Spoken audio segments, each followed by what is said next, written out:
déposé 3 amendements, dont je rappelle que le sens était le suivant: augmenter ce qui nous semblait être la lisibilité maximum du rapport, puisque nous considérions, nous, qu'un certain nombre de points laissaient des ambiguïtés. Et je vous l'ai dit tout à l'heure, l'objectif était de lancer à la direction des Corses un message parfaitement clair. Premier amendement sur les écoles, nous voulions que soit précisée et levée l'ambiguïté d'une reprise des collèges, dans les collèges et les lycées en septembre en présentiel. Et cette ambiguïté a manifestement, sauf décision contraire de Petranton Tomasi, mais je ne le pense pas, par le biais de l'article 1er ou de l'article 2 de la délibération substitutive. Deuxième amendement, il s'agissait de notamment la gestion des flux et les transports de voyageurs. Il nous semblait que parler de la période qui allait du 11 mai au 23 juin avec un point d'étape au 2 juin n'était pas satisfaisante. Nous avons souhaité que le 2 juin soit consacré officiellement comme une véritable étape et non pas un simple point d'étape.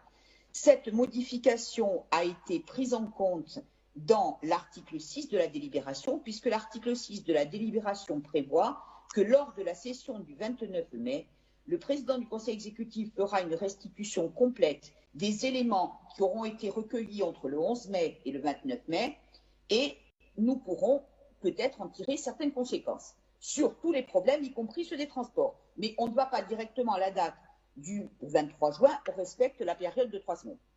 Dernier amendement, c'est un amendement qui était relatif au télétravail. Nous considérions que la façon dont la reprise des activités au sein de la collectivité était présentée était ambiguë. Et nous avions l'impression que le télétravail était la règle dans le monde de l'entreprise et pas au sein des effectifs de la collectivité. Or, je rappelle que nous sommes quand même le premier employeur de Corse. Par la modification qui a été opérée dans le rapport, cette difficulté n'existe plus, puisqu'aujourd'hui, on vise et le principe de la reprise des activités, non pas du travail, et la priorité au télétravail qui a vocation à s'étendre dans les mois à venir. Monsieur le Président du Conseil exécutif, j'en termine avec le sous-amendement. Je vous avais suggéré de remplacer reprise du travail par reprise totale de l'activité. Il a été indiqué reprise générale de l'activité, ça me convient.